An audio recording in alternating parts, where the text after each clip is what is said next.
Hello, everyone. Someone suggested that I do an album review. So I am going to do an album review of the Red Album by the Beatles. It is their greatest hits album from 62 to 66. I chose this album because, I love the Beatles. They are an amazing band. They're the best selling musical act of all time. So they're just amazing. I'm going to talk about each song first, and then I'll talk about the album as a whole. First off, Love Me Do. It's a great song to start with. I mean, it's just an early Beatles song that's good. And then Please Please Me, Please, that's an amazing song too. It's one that I don't think as many people are familiar with, but it's still an amazing song. I mean, well thought out. Yeah. Three from me to you. I'm gonna admit this is one of the songs that I did not hear before I listened to the whole album all the way through this morning. Um, it's an okay song. I mean, it's a lot. Early Beatles songs they basically have the same sound. Pretty good, but no. And then She Loves You again. It's an okay song. It's not as good as some of the others coming up here, but it's pretty good. Number five, I Want to Hold Your Hand. That is a classic. That is a freaking classic. It is an early Beatles song. Not the best Beatles song, but it is pretty freaking good. It is the song that defines, 62 through 64 for the Beatles, basically. Number six, All My Loving. That's another song that I did not hear before I listened to this album. It's a pretty good song, honestly. It's pretty thought out, It's a nice song. Can't Buy Me Love. That, again, that's a good song. It's just Beatles. Beatles are good. It's another one of their songs. Hard Day's Night. Yeah, that's a good one. Man. Hard Day's Night. That's just a great song. And then And I Love Her. That's another song that I haven't listened to, before I listened to this album. It's actually quite thought out, It's a big step forward for them, honestly. They're thinking more, they're starting to think more. They're not doing just, like She Loves You, Love Me Do. The songs have evolved from that at this point. Because at this point it's like what, 1964? And then 8 days a week. That's an okay song too. It's just, it's not quite early stuff. It's 64, like late 64. But yeah. 11, I Feel Fine. Yeah, that's a pretty good song. Pretty neat, They're really thinking musically at this point. They're not sticking to their early 62, 63 stuff. They are moving forward. 12, Ticket to Ride. Yeah, that's good. At this point you really start to see John become more of a figure, John Lennon, rather than Paul McCartney. I mean, Paul's doing stuff too, but John Lennon, I mean, you really start to hear more of him by this point. And then also another thing,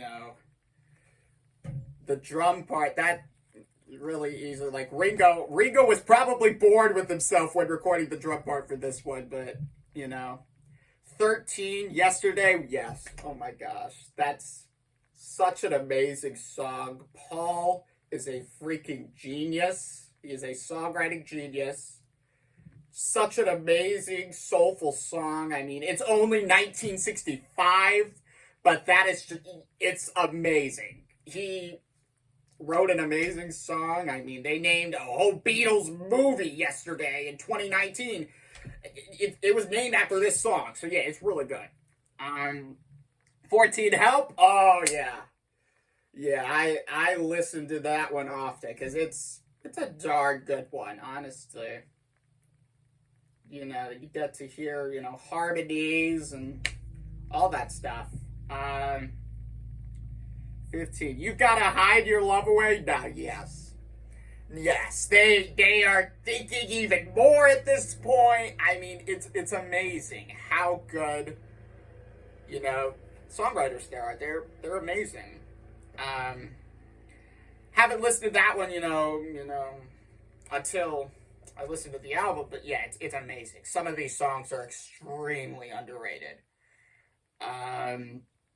16, We Can Work It Out. That's a nice one too. You know, you got a nice, you know, harmonies between Paul and John. It's pretty good.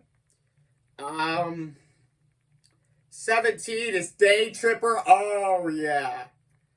Yeah, you start to hear a little bit more of a psychedelic sound. I mean, it's only 1965, so it's not full-blown psychedelic yet, but you definitely get a step towards that. 18, Drive My Car. I'm actually surprised. You may not know this. Drive My Car, that song never got released as a single.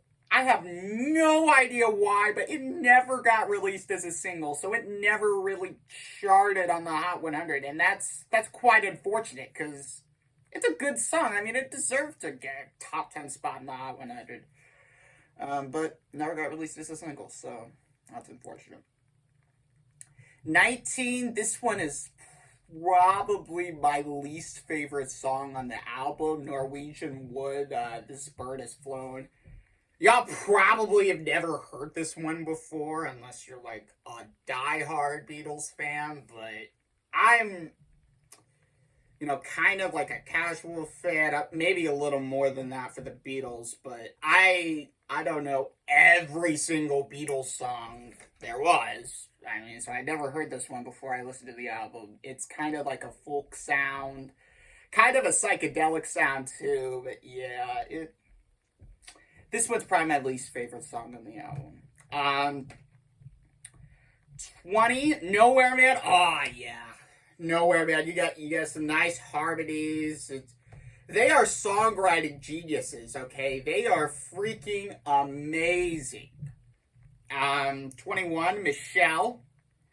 This is one of 3 songs in a row that I haven't heard before, you know, I listened to this album. It's kind of a little more of a jazzy sound, if that makes sense. But yeah, it's a good song. They're taking another step forward, because it's like it's 19. I think it's still 1965, but yeah, they're taking another step forward, and that's good. 22, In My Life. Oh yeah, that's a great song. You know, I have, you know, that instrumental opening. I have that stuck in my head now. But that's an amazing song. It's absolutely underrated. 23, Girl. Sounds very similar to Michelle, but it's just a little slower, I guess. Very similar. So I think Girl's actually better though than Michelle. But yeah. Alright. Number 24, Paperback Writer. Oh yeah, that's a good song. That's a good song. Not the best Beatles song ever, but yeah, it's good. 25 is Eleanor Rigby. That is amazing. That's an amazing song. I think it's quite underrated, actually. It only went up to, like, what, number 11 or so on the Billboard Hot 100 in 1966. Definitely should have gotten higher. I mean, this is an amazing song right here. They are songwriting geniuses. They can sing really well. It's amazing. And then the last one, 26, Yellow Submarine. That's a good song, you know. They're definitely becoming more psychedelic a bit. It is 1966 at this point, so yeah. It's like right in the middle of the Beatles' career. It's a good song. Yeah, so yeah, this was an amazing album. It was only 62-minute song, because since this is the 60s, like, especially, you know, 1965 but before, a lot of the songs are like 2.5 minutes or under. I mean, shortest song was only like 1 minute and 58 seconds. So, yeah, this album was only 62 minutes long, even though it had 26 songs on it. But yeah, it's an amazing song, album. It's an amazing album, yeah. Yeah, way better than today's music, honestly. Today's music, is nothing compared to this stuff. Like, just listen to the Beatles. Takes me back to a time when I wasn't even alive, but I feel nostalgia. Like, that's how good the Beatles are. I mean, they're amazing. An amazing album right here. Anyway, subscribe to my channel. I have got to go now. Bye.